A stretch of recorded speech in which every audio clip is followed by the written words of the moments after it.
Quand il ouvrit le septième sceau, il y eut dans le ciel un silence d'environ une demi-heure. Et j'ai vu les 7 anges qui se tiennent devant Dieu. Il leur fut donné 7 trompettes. Un autre ange vint se placer près de l'autel. Il portait un encensoir d'or. Il lui fut donné quantité de parfums pour les offrir, avec les prières de tous les saints, sur l'autel d'or qui est devant le trône. Et par la main de l'ange monta devant Dieu la fumée des parfums, avec la prière des saints. Puis l'ange prit l'encensoir et le remplit du feu de l'autel. Il le jeta sur la terre. Il y eut des coups de tonnerre, des fracas, des éclairs et un tremblement de terre. Puis les 7 anges qui avaient les 7 trompettes se préparèrent à en sonner.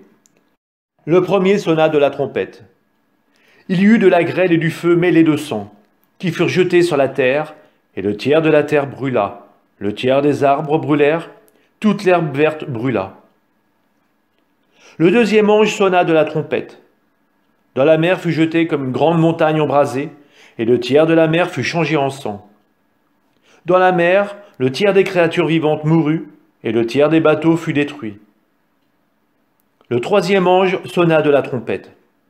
Du ciel tomba une grande étoile qui flambait comme une torche. Elle tomba sur le tiers des fleuves et sur les sources des eaux.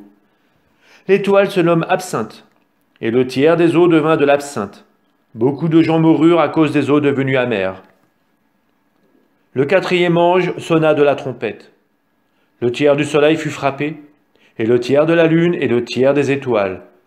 Ainsi chacun d'entre eux fut obscurci d'un tiers, le jour perdit le tiers de sa clarté, et de même la nuit. Alors j'ai vu, et j'entendis un aigle qui volait en plein ciel, disant d'une voix forte, « Malheur, malheur, malheur pour ceux qui habitent la terre, car la trompette encore doit retentir quand les 3 anges sonneront. »